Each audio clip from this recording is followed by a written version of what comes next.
Hello everybody, this is Danny from Deep South Homestead, back out here in our candy corn cabin garden. Uh, Guys, Wanda and I have needed a hot box for years now. We had one when we first got married, and it was just in bad shape. I'd had it for many years before we got married, and it just deteriorated, and we never really did another one. We just decided to start buying our plants and raise them in these little peat cups and stuff like that. Guys, gardening's just been a disaster since then. We're going to go back to the old traditional way, the way I've always done it, of building hotbeds and raising our plants in these hotbeds. Now, this hotbed I have here is about 16.5 inches high on the back, and it's about 7 inches high in the front, but it's not very much above ground level. I want to keep it close to ground level. It is facing due east. The sun, when it comes up, will hit this in the morning. Now, this will only be used during the winter months. You can't use it in the summertime because it'll just be too hot. But what we've done is we have our pots here behind us. The pots are on the north side, the northwest side, let me say that. And when the sun comes up, when the cold air comes in, it's going to hit these pots first, and it's going to kind of deflect it off of the back of this so that this doesn't get so cold is what we're thinking. We have the slope here on the front of it, like I said, from 16.5 to the back to 7 in the front, close to level with the ground, because we want to keep it as close to ground level as possible and still be a hotbed. So this bed, we're going to be using it for things like tomatoes, peppers, maybe some cucumber plants, definitely sweet potato slips, both red and white. We've had very bad luck with those, buying them from stores. We'll probably, I can't think of very many other things, maybe some broccoli plants or some cabbage plants or something like that to grow in here. But this is long enough and big enough. I think we can get enough stuff in here to benefit us. Plus, we have the greenhouse, guys. We can raise stuff in the greenhouse for spring if we need to. So we're just trying to fix it where we're using Mother Nature to do everything for us that she can. And we're going to try to see if that don't work with us. And if it does, you guys have seen it first here at Deep South Homestead. The old-timey hotbed.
Alright, I went ahead, every 4 foot, I put us a board across here so that you can kind of back off here. Let me give you what it looks like.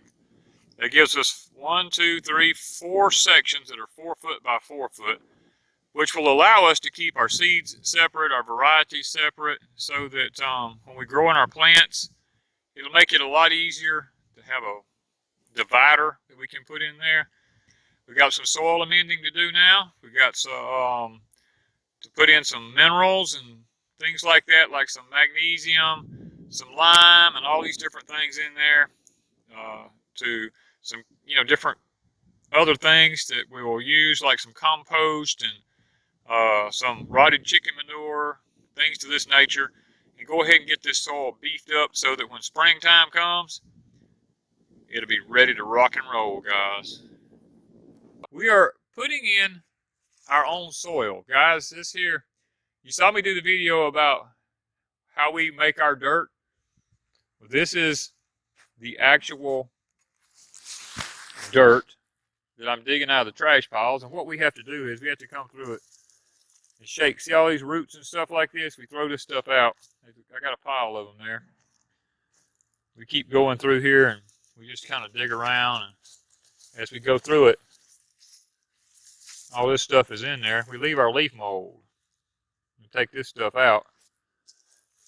There's all kinds of tree roots here.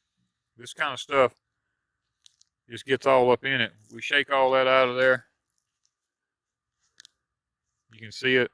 I got that stuff was not going to serve any purpose to us. I mean, it would eventually rot, but look at this. See this?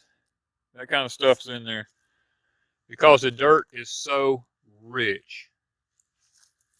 It's rotted since Hurricane Katrina. That was in 2005. This is 2020, fixing to be. So you see, this dirt is composted down really well. And if I can get to it here, sometimes it's in big clumps. It's hard to, see when I pick this up, a little hard to see it there. But see all that? We got to sit here and just shake this. We got to shake it till we get it down to, see all that? Just roots. That's just a big old mat of roots. That's all it is. Oak roots. Roots off of bushes and stuff. We throw all that out. There's little pieces of wood like this in there. We just kind of chunk all that out of there. And then we take our shovel and we start shoveling it in the bed to fill it up. Now we've got 3 bays almost full. I got this one here to go yet. Now I went ahead. My soil test showed that I needed phosphorus, zinc, and lime, and nitrogen. So we just went and added all of those amendments. Plus we added magnesium. We put all that into here. The soil test showed that we needed that. So guys, I'm fixing to take my shovel and start shoveling this rust in here and see if I can't get this bay filled and go back over yonder in the woods and get me another bucket load to finish out with. And this is what we got out of all the dirt that we made. These are all the roots and the pieces of stuff. This will be taken back over and piled back on another trash pile to continue to rot down. Guys, that's what it's all about when you're making your own dirt. There's a lot of leaf mold, a lot of organic matter into this. And I think we're going to have some really rich dirt from this in our hotbed to start our transplants with here in just a matter of weeks. We'll be ready to rock and roll. All right, here we are. We have now tilled the new ground where we had our sugarcane planted. We have amended the soil with the same thing we put in the hotbed over there. We did the magnesium, the zinc, the lime, phosphorus, all the stuff, potash, everything that the soil sample required. We got it all in, guys. This is tilled, ready for the spring. This is our bed. We have a walkway between the garden here now. I'm headed down.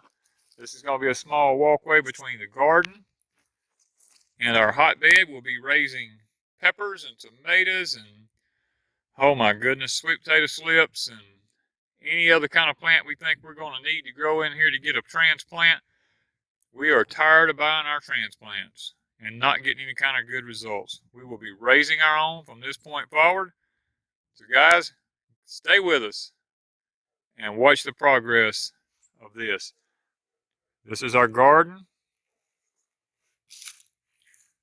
These are some greens we have, this garden. And it's right in front of the candy corn cabin, guys. Let me tell you something. This one piece of equipment right here is worth its weight in gold. This is gear driven. Guys, it's a 5-foot tiller. One pass. Look at that.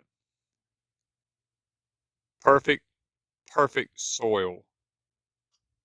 This is the soil this past summer that I was walking 6 inches deep in dust. We've now gotten enough moisture to wet the ground up here. So this will be the next to till once we get our greens out of here this spring. We're going to be tilling this, and we're going to be moving our garden on down here. Stay with us and see what we plant, where we plant it.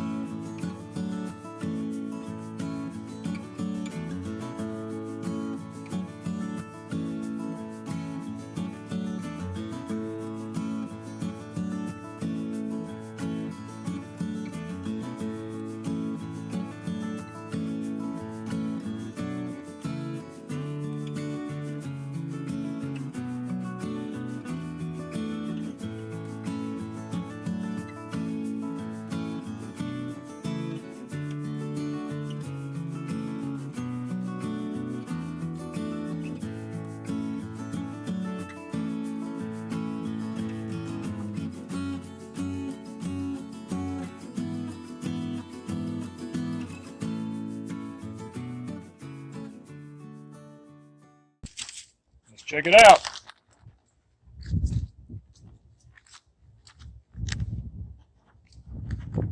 Yes. Isn't that nice? Give us a prop to go under it. I almost let go of it. The wind will almost hold it. Light polycarbonate panels. I think that's going to be real good. Good place to grow our stuff. All right, we're now to the point where we've got our lids built for our hotbed. Some people call it a cold frame up north. We're going to be planting our seeds in here to raise our transplants in. We'll be raising our sweet potato slips in here. And we've got the lids. I've got them screwed down right now because the wind's blowing so hard.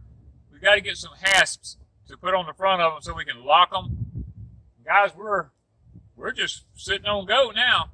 We're ready for the season to begin, and it probably will in just a matter of a couple of weeks. We're probably going to start putting some stuff in here, and you will be able to see it first here at Deep South Homestead. The hotbeds, or as you want to call it, a cold frame, in use rather than growing in heat cups. Thank you guys from Deep South Homestead. One thing I wanted to mention, guys, we've made our lids for our hotbeds here out of the clear polycarbonate panels from Tough Tex. They were left over from the greenhouse when we built that. There were pieces that were cut off. A lot of them we've spliced them. Some of them are whole pieces. Perfect thing to do a hotbed out of. So we're going to be getting ready to use these in the very near future.